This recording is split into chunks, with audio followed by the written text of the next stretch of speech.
بسم اللہ الرحمن الرحیم۔ گمنام ہیرو کے معزز ناظرین السلام علیکم۔ دوستو لائک ضرور کر دیا کریں، شکریہ۔ آئیے چلتے ہیں کہانی کی طرف۔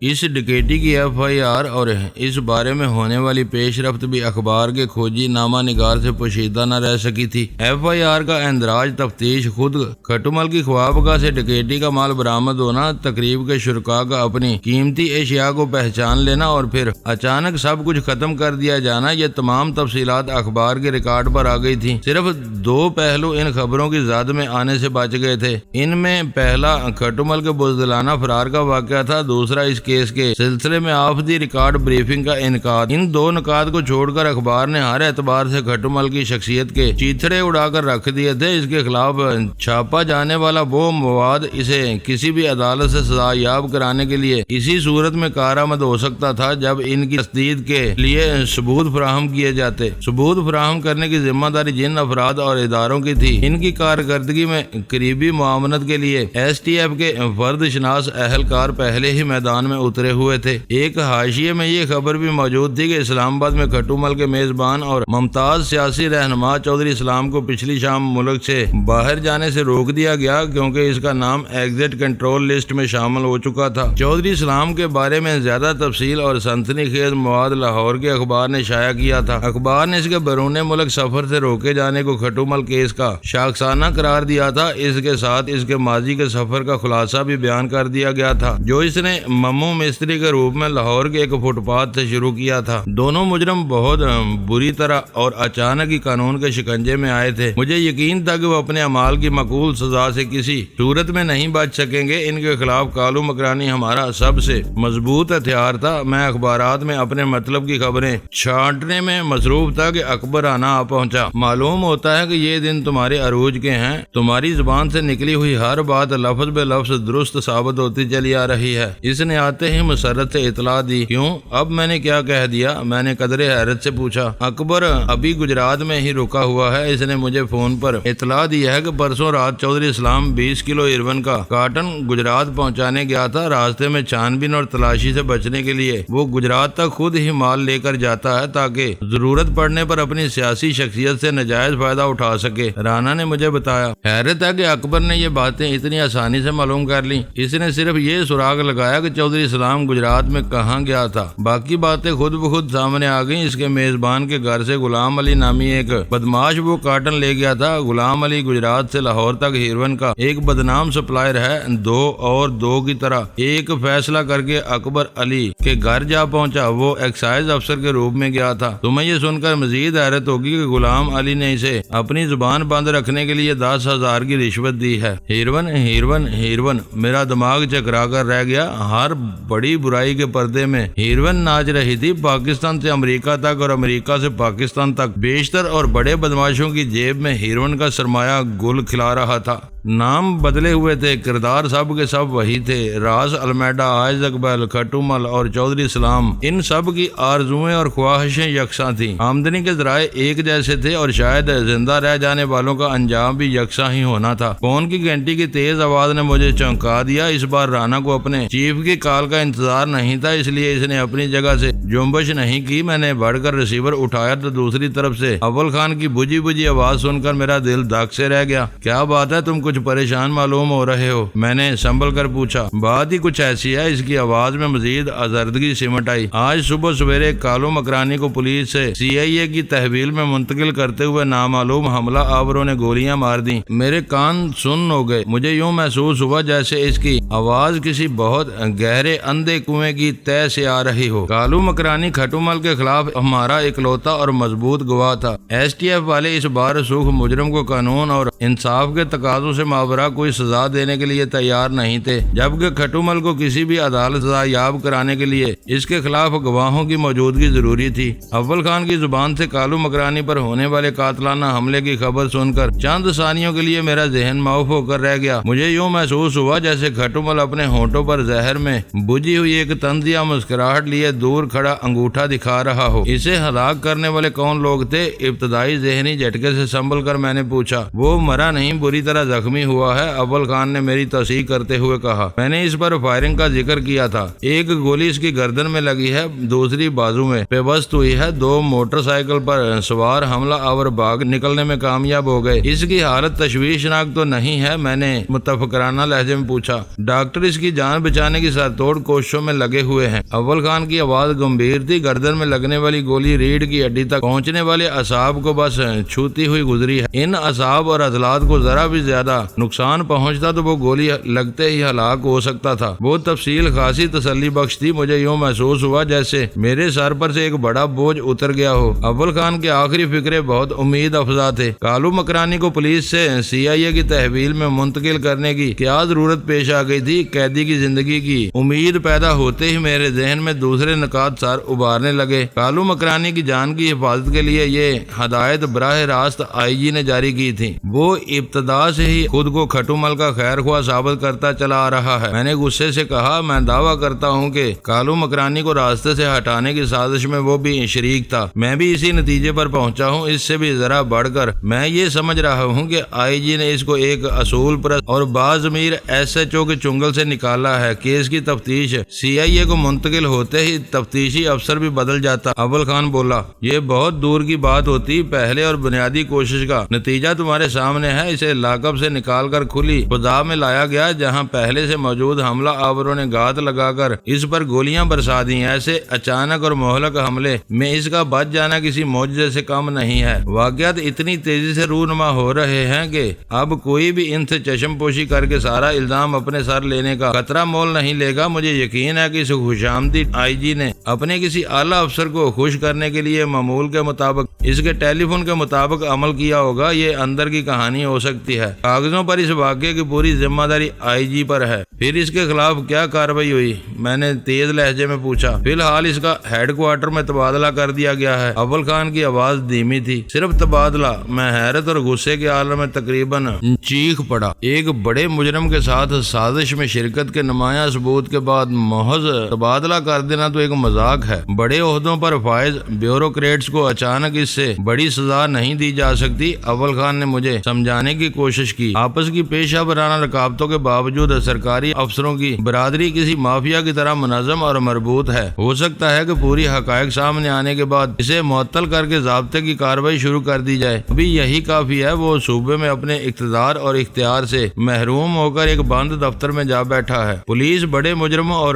قوم کا سارا مال ہڑپ کر جانے والے مگر مچھوں پر اوپر والوں کی اجازت کے بغیر ہاتھ نہیں ڈال سکتی۔ عدالتیں رنگے ہاتھوں پکڑے جانے والے قاتل کو دوسرے روز پھانسی کی سزا نہیں سنا سکتی۔ بیوروکریٹس کو ان کی غداریوں اور مفاد پرستیوں پر سزا نہیں دی جا سکتی۔ تو پھر ہم کن سنگی دیواروں سے اپنے ساتھ ٹکرا رہے ہیں؟ میرا پیمانہ صبر لبریز ہو گیا۔ یہ چھوٹی بڑی گراریوں کا ایک طویل سلسلہ ہے جو فرسودہ ہو جانے کے باوجود ٹھیک ٹھاک چل رہا ہے۔ ایک دوسرے سے رگڑ رگڑ کر ساری گراریاں خراب مگر یکساں ہو چکی ہیں۔ ان میں کہیں بھی صرف ایک نئی گراری ڈال دی گئی تو شور کے ساتھ ہی سب کچھ ٹوٹ پھوٹ کر رہ جائے گا، پورا سسٹم بیٹھ جائے گا۔ تم ان چکروں میں مت پڑو۔ حیرت ہے تم مجھے ان جیسا بن جانے کا مشورہ دے رہے ہو۔ میری بات ادھوری رہ گئی۔ سسٹم میں وہی کچھ برقرار رہتا ہے جو اس سے مطابقت رکھتا ہے۔ اول خان میری بات کاٹ کر بول پڑا، باقی سب کچھ اس چکی میں پس کر بے نام و نشان ہو جاتا ہے۔ اگر میں تمہاری بات مان لوں تو پھر STF کے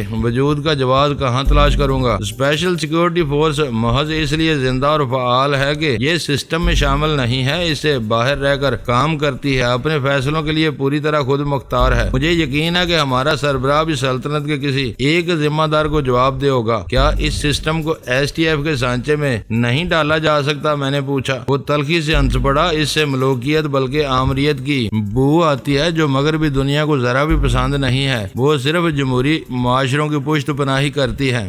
تاکہ ان کو اپنی سازشوں کے لیے آسانی سے تیار ایندھن اور مواد ملتا رہے۔ ان باریکیوں کو تم سے زیادہ کون سمجھ سکتا ہے؟ میں تو ایک ادنا سا سپاہی ہوں۔ مجھے کچھ ایسا محسوس ہو رہا ہے جیسے دشمنوں سے کہیں بڑھ کر ہمارے اپنے دشمن ہیں۔ ہر ایک حسب توفیق ہماری کوششوں کو سبوتاژ کرنے میں لگا ہوا ہے۔ ڈینی، تم یقین کرو کہ تم خوش نصیب ہو۔ اس نے مجھے دلاسا دیا۔ موجودہ حالات میں تم نے جتنی تیزی سے اور جو کچھ نتائج حاصل کیے ہیں وہ حیران کن ہے۔ کالو مکرانی زخمی ہو کر اسپتال پہنچا ہوا ہے۔ اب ہمارا لائحہ عمل کیا ہوگا؟ کھٹومل کو آزاد علاقے سے واپس لا کر قانون کی تحویل میں دینا ہمارا پہلا ٹارگٹ ہے۔ اس کا لہجہ پر عزم تھا۔ کالو مکرانی کا بیان ریکارڈ پر ہے۔ مجھے یقین ہے کہ وہ زندہ رہے گا اور عدالت میں کھل کر اپنے بیان کی توثیق کرے گا۔ میں حیران ہوں کہ کھٹومل کے معاملے میں تم قانون کی دم سے کیوں لٹکے ہوئے ہو؟ میں نے جلا کر کہا۔ اس سے پہلے ہم کئی مجرموں کو جہنم واصل کر چکے ہیں۔ دور جانے کی ضرورت نہیں۔ کلفٹن پر ہمارے فلیٹ پر شب خون مارنے والوں سے 2 کو ہم نے ٹھکانے لگایا، 4 کو تمہارے آدمیوں نے مارا تھا۔ وہ مسلح تھے اور گولیاں برسا رہے تھے۔ اس نے وضاحت کرنے کی کوشش کی۔ میں نے اس کی بات اڑا دی۔ ہم نے نہتے مگر خطرناک غداروں کو بھی مارا ہے۔ میں مانتا ہوں، تم سے بحث نہیں کر رہا۔ اپنے لہجے سے وہ معذرت خواہ محسوس ہو رہا تھا۔ کھٹومل کے بارے میں اوپر سے کچھ ہدایت ہیں۔ یہ حساس سیاسی معاملہ بن سکتا ہے۔ میں تمہیں پہلے بھی بتا چکا ہوں کہ کھٹومل پورے ملک میں اور خاص طور پر سندھ میں ایک مقبول اقلیتی لیڈر ہے۔ اس کی اہمیت کا اندازہ ایک افواہ سے بھی ہو رہا ہے۔ وہ افواہ کیا ہے؟ اس کی بات سن کر میں غیر ارادی طور پر سوال کر بیٹھا۔ سنا ہے کہ کھٹومل کے خلاف کالو مکرانی کے بیان کے اجرا اور پھر اس کے اغوا کو امریکی حکومت نے انتقامی کارروائی قرار دیتے ہوئے پاکستان سے احتجاج کیا ہے۔ یہ ہمارا مقامی اور اندرونی معاملہ ہے۔ امریکہ اسے انتقامی کارروائی کیسے قرار دے سکتا ہے؟ میں اس افواہ کی تصدیق کی کوششوں میں لگا ہوا ہوں۔ وزارت خارجہ کے پٹارے سے خبریں ذرا مشکل سے ہی نکلتی ہیں۔ اگر یہ افواہ سچ ثابت ہوئی تو کل کلاں کو انسانی حقوق اور انفرادی آزادیوں کے حوالے سے بھی کسی مہم کا آغاز ہو سکتا ہے۔ انہوں نے یقینی طور پر یہی کہا ہوگا کہ کھٹومل نے اپنی FIR میں ڈینی کو مجرم قرار دیا ہے۔ اس رپورٹ کے نتیجے میں ڈینی کی تلاش کی مہم کو تقویت ملی ہے۔ اس کا بدلہ لینے کے لیے اب پاکستان میں کھٹومل کو زیادتیوں کا نشانہ بنایا جا رہا ہے۔ میں نے کہا، میں اس وقت کوئی رائے دینے کی پوزیشن میں نہیں ہوں، لیکن گمان یہی ہوتا ہے۔ کل پیش آنے والے تمام واقعات آج کے اخبارات میں رپورٹ ہوئے ہیں۔ اس کا مطلب ہے کہ امریکیوں کو کل ہی پتہ چل گیا تھا کہ کھٹومل کے گرد گھیرا تنگ ہو چکا ہے۔ اب بات سمجھ میں آئی؟ میں نے پرخیال انداز میں کہا۔ کسی کو پہلے ہی شبہ ہو چکا ہے کہ کھٹومل کو مارا گیا تو اسے امریکی انتظامیہ قتل قرار دے کر شدید احتجاج کریں گے۔ احتجاج سے بات آگے بڑھ گئی ہے۔ کھٹومل کے آدمی از خود کالو مکرانی پر ناکام قاتلانہ حملہ نہیں کر سکتے تھے۔ میں نے اندازہ لگایا ہے کہ یہ گہری سازش اونچے پیمانے پر تیار کی گئی ہے۔ اس میں اہم ترین کردار IG کا تھا۔ ہو سکتا ہے کہ وہ نادانستگی میں سازشی عناصر کا اعلی کار بنا ہو۔ اس بات کا تعین بعد ہوتا رہے گا۔ سارا کھیل اس کے حکم نامے کے بعد شروع ہوا۔ تمہارا نقطہ میری سمجھ میں آ رہا ہے۔ میری تلاش کے سلسلے میں امریکی سراغ رساں پہلے ہی کراچی آئے ہوئے ہیں۔ ہو سکتا ہے کہ اب انہوں نے اپنی توجہ کھٹومل کی طرف مبذول کر دی ہو۔ یہ امکان میرے ذہن میں آ چکا ہے۔ اول خان نے میری تائید کی۔ بس اب کالو مکرانی کی حفاظت کرتے رہو۔ اسپتال میں اس پر دوبارہ کوئی قاتلانہ حملہ ہو سکتا ہے۔ یہ امریکی جس کے پیچھے لگ جاتے ہیں اسے پاتال میں بھی زندہ نہیں چھوڑتے۔ اول خان سے وہ طویل گفتگو ختم ہوتے ہی سلطان شاہ بول پڑا۔ یہ بتاؤ کہ ہماری دیسی CIA اور امریکی CIA کی کارکردگی میں اتنا فرق کیوں ہے؟ ان ناموں پر نہ جاؤ، دونوں کے ڈھانچے یکسر مختلف ہیں۔ میں نے سگریٹ سلگا کر اسے ٹالنے کی کوشش کی مگر وہ اٹک گیا۔ انہوں نے دنیا کو اپنی انگلیوں پر نچایا ہوا ہے۔ ہمارے والے ٹکے ٹکے کے اچکوں کو مار لگا کر خوش ہوتے رہتے ہیں۔ آخر یہ کب ان کی سطح تک پہنچیں گے؟ میں نے غصے اور بے بسی سے اسے گھورا، پھر چند ثانیوں کے توقف کے بعد کہا، تم ملک سے باہر کی ہوا کھا کر فر انگریزی ضرور بولنے لگے ہو، لیکن تمہاری معلومات صفر سے کچھ ہی زیادہ ہیں۔ کیا میرے سوال کا معلومات سے بھی کوئی تعلق ہے؟ اس نے سادگی سے پوچھا۔ امریکہ میں یہ ادارہ سینٹرل انٹیلیجنس ایجنسی کہلاتا ہے اور وفاق کے تحت کام کرتا ہے۔ ہمارا ادارہ کرمنل انویسٹیگیشن ایجنسی ہے۔ یہ صوبائی سطح پر صرف جرائم کی تفتیش تک محدود رہتا ہے۔ اس سے باہر کے معاملات دوسرے ادارے سنبھالتے ہیں۔ حد ہو گئی، وہ اپنی پیشانی پر ہاتھ مار کر بولا۔ میں بلا وجہ ہی یہ موازنہ کر کے کڑتا رہتا تھا۔ بے خبری اس قسم کے احساس کمتری کا سبب بنتی رہتی ہے۔ کچھ پڑھتے پڑھاتے بھی رہا کرو۔ مار داڑ سے فرصت ملے تو پڑھنے کا دھیان بھی آئے۔ جب ہر طرف سکھ چین کے آثار نمودار ہونے لگتے ہیں تو تم خود کوئی مسئلہ تلاش کر لیتے ہو؟ شاید کھٹو مل کے گنڈوں کو میں نے فلیٹ پر مدعو کیا تھا، میں نے احتجاجیہ لہجے میں پوچھا۔ وہ آئے تھے، 6 آدمی گوا کر بھاگ کھڑے ہوئے، قصہ ختم ہو گیا۔ مگر کھٹو مل تمہارے دماغ پر اس بری طرح سوار تھا کہ تم نے کالو مکرانی کو پکڑ لیا۔ اسے میں نے نہیں پکڑا، جہانگیر نے پکڑوایا تھا۔ اس کے ناکام عشق کا نتیجہ میرے کھاتے میں مت ڈالو، میں نے برا سا منہ بنا کر کہا۔ اول خان سے تم بیوروکریسی اور افواہوں کے بارے میں کیا باتیں کر رہے تھے؟ اس نے متجسس لہجے میں اچانک ہی موضوع بدل دیا۔ ٹیلی فون پر ساری گفتگو اس کی اور اکبر رانا کی موجودگی میں ہوئی تھی۔ ان دونوں کو وہ تفصیل جاننے کا پورا حق کا اصل تھا۔ میں نے انہیں کراچی میں رونما ہونے والی تبدیلیوں سے آگاہ کرنا شروع کر دیا۔ کھٹو مل کا مذہب جو بھی ہو، اس کی شہریت پاکستانی ہے، وہ ایک پاکستانی ہو کر تمہارا بدترین دشمن ثابت ہو رہا ہے، جبکہ جینی امریکی لڑکی ہے۔ وہ تمہارا ایسا دم بھرتی ہے کہ اس نے تمہارا غلط خاکہ بنوا کر کھٹو مل کے سارے کیے کرائے پر پانی پھیر دیا ہے۔ سلطان شاہ بولا، گاؤں، شہر، قبیلے اور ملک باہمی پہچان کے لیے ہوتے ہیں۔ ہمارے مذہب میں ان کی مخالفت نہیں ہے، مگر اس بنیاد پر کسی کو کسی پر افضل قرار نہیں دیا جا سکتا۔ بنیادی بات یہ ہے کہ ہم سب انسان ہیں، ہر جگہ اچھے اور برے لوگ پائے جاتے ہیں۔ کھٹو مل ایک بدترین اور غدار پاکستانی ہے، جبکہ جینی ایک مہربان اور نرم دل امریکی لڑکی ہے۔ میں نے جواب دیا، تم اعتراف جرم کر رہے ہو۔ اس نے ہلکا سا کہا لگا کر کہا، بیرا کو یہی شکوا ہے کہ جینی اس کی دوست ہونے کے باوجود تم پر ضرورت سے زیادہ مہربان تھی۔ تم نرے الو ہو۔ میں نے مہربان ہونے کا تذکرہ کسی ذو معنی مفہوم میں نہیں کیا تھا۔ یہ تم جانو، ایک جوان، خوبرو اور آزاد خیال عورت کے مہربان ہونے کا ایک ہی مطلب ہوتا ہے۔ ویرا اس سے واقف ہے، ہو سکے تو تم اسے دوسرے معنی سمجھا دینا۔ مجھے خوشی ہے کہ تم دونوں آپس میں اتنے بے تکلف ہو۔ اکبر رانا نے ہم دونوں کے درمیان ہونے والی وہ گفتگو سن کر خوشگوار لہجے میں کہا، کام کے وقت ڈسپلن اور فاضل اوقات میں مکمل مساوات ایس ٹی ایف کا بنیادی اصول ہے۔ اسی طرح افسروں اور ماتحتوں کے درمیان حیرت انگیز مفاہمت پیدا ہوتی ہے، جس کے نتائج کارکردگی پر اچھا اثر ڈالتے ہیں۔ تم نے گجرات میں چودھری سلام کی سرگرمیوں کی خبر سنا دی، کراچی میں کالو کے زخمی ہونے کی خبر سن لی۔ اب یہ بتاؤ کہ کھٹو مل کب آ رہا ہے؟ میں نے کہا، اس کی واپسی کا پیغام دیا جا چکا ہے، تم ناشتہ کر لو، پھر ہمیں پیر بدائی کی طرف جانا ہوگا۔ افغان مہاجروں کے امدادی کیمپ میں؟ سلطان شاہ نے چونک کر سوال کیا۔ آدم خان وہیں ملتا ہے، اس سے تازہ ترین پوزیشن معلوم کا ہو سکے گی۔ کیا اس کیمپ میں فون نہیں ہے؟ سلطان شاہ کے پاس اگلا سوال تیار تھا۔ ان لوگوں کو وسیع رینج میں کام کرنے والے مفت کے لاسلکی آلات میسر ہیں، تو وہ فون کے بکھیڑوں میں کیوں پڑیں؟ ان کے بیشتر مفادات آج بھی افغانستان کی سرزمین سے وابستہ ہیں، وہاں سے مسلسل رابطے کے لیے طاقتور وائرلیس سیٹ موثر رہتے ہیں۔ جب سے یہ عقدہ کھلا ہے کہ پاکستان میں ہیروئن اور ہتھیاروں کی بھرمار افغانستان میں روسی مداخلت کے بعد شروع ہوئی ہے، مجھے مظلوم اور بے بس افغانوں سے بھی خوف آنے لگا ہے۔ یہ تباہ کن لعنتیں ہم پر مسلط کرنے والے کوئی بھی رہے ہوں، افغان اپنی مجبوریوں کی وجہ سے اعلی کار بنے ہیں۔ سلطان شاہ نے بے لاگ انداز میں اپنے دل کی بات کہہ ڈالی۔ پیر بدائی جانے سے ڈر رہے ہو تو تمہارے ساتھ جبر نہیں کیا جائے گا۔ میں نے ہلکے پھلکے انداز میں وہ سنگین موضوع ٹال دیا، ہم دونوں آدم خان سے مل لیں گے۔ تم میری بات کو منفی رنگ دینے کی کوشش۔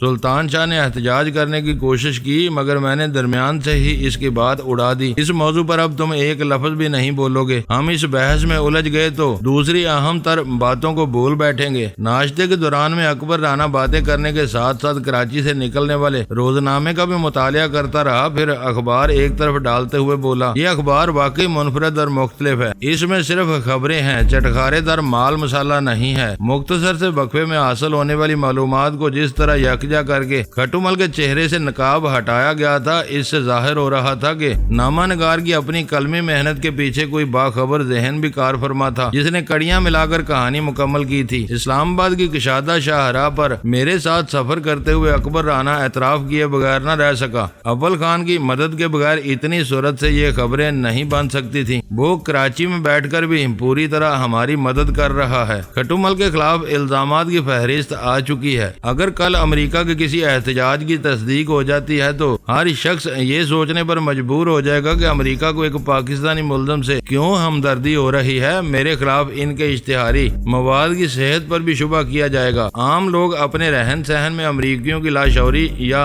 دانستہ نکالی کے باوجود اس سے نالاں نظر آتے ہیں، یوں رائے عامہ مزید ہموار ہوگی۔ کمانڈر اکبر رانا نے جواب میں کہا، میں بے اختیار ہنس دیا۔ امریکہ صرف ان ہی خطوں میں رائے عامہ کا احترام کرتا ہے جہاں وہ اس کے حق میں ہوتی ہے۔ مخالفانہ رائے عامہ کو وہ بے رحمی سے مسترد کر کے حکمرانوں سے جوڑ توڑ کرنا شروع کر دیتا ہے۔ غنیمت ہے کہ ابھی تک یہاں ایسے کسی جوڑ توڑ کا آغاز نہیں ہوا ہے، اس نے میری رائے سے اتفاق کرتے ہوئے کہا۔ اندرون خانہ جنم لینے والی کہانیوں سے ہم لوگ بے خبر رہتے ہیں، تم یہ دعویٰ نہیں کر سکتے۔ معاشرے کے ہر شعبے میں پھیلے ہوئے کرپشن کے ناسور کے باوجود یہاں قومی حمیت باقی ہے۔ اس کا پہلا ثبوت یہ ہے کہ امریکہ ہمارے معاملے میں بے بسی کا شکار ہے اور تم پر ہاتھ ڈالنے کے لیے اخباری اشتہاروں سے مدد لینے پر مجبور ہو گیا ہے۔ دوسری صورت میں ان کا کوئی بھی نمک خوار میری گردن ان کے ہاتھوں میں دے سکتا تھا۔ میں نے اس بات میں سر ہلاتے ہوئے جواب دیا۔ اسلام آباد کی خوبصورت اور پرسکون شاہراہ پر ایک طویل سفر طے کر کے ہم پیر بدائی سے ذرا پہلے واقعہ افغان مہاجرین کے امدادی کیمپ میں پہنچ گئے۔ وہ پراسرار سا دفتر بظاہر ایک چھوٹے سے کمرے پر مشتمل تھا جہاں 2 میزوں اور 3 افراد کے سوا کچھ اور نظر نہیں آ رہا تھا۔ البتہ وہ چھوٹا سا دفتر عقبی دروازے کے ذریعے کسی اور کمرے سے بھی منسلک تھا۔ اس دروازے سے جنگجو نظر آنے والے مسلح افراد کی آمد و رفت جاری تھی۔ وہ لوگ دفتر کے 2 نفری عملے سے رسمی علیحدہ کرتے ہوئے یوں گزر رہے تھے جیسے ان سے کوئی رسمی سا تعلق ہو۔ دفتر میں بیٹھا ہوا معمر شخص کمانڈر اکبر رانا کو پہچانتا تھا۔ اسے دیکھتے ہی وہ اپنی میز کے پیچھے سے نکل کر باہر آیا اور گرم جوشی کے ساتھ اس سے بغل گیر ہو گیا۔ اس کی دیکھا دیکھی دوسرے شخص کو بھی کرسی سے اٹھنا پڑا۔ اس کی نظروں میں استجابیہ اجنبیت رچی ہوئی تھی۔ اس نے مجھ سے صرف ہاتھ ملانے پر اکتفا کیا۔ معانقے سے فارغ ہو کر اکبر رانا نے میرا اور معمر افغان کا تعارف کراتے ہوئے کہا، یہ میرے ساتھی کرنل جمال دستی ہیں اور یہ آدم خان کے خصوصی نائب ملا بدر ہیں۔ ملا بدر اپنی عمر کے باوجود پرجوش اور مخلص شخص نظر آ رہا تھا۔ میں نے مصافحے کے لیے ہاتھ بڑھایا مگر وہ اسے نظر انداز کر کے مجھ سے لپٹ گیا۔ دوستو ویڈیو کو لائک ضرور کر دیا کریں۔ ISI پاک آرمی زندہ باد، پاکستان پائندہ باد۔ معزز ناظرین اپنا خیال رکھیے گا اور اپنے اس چینل کا بھی شکریہ۔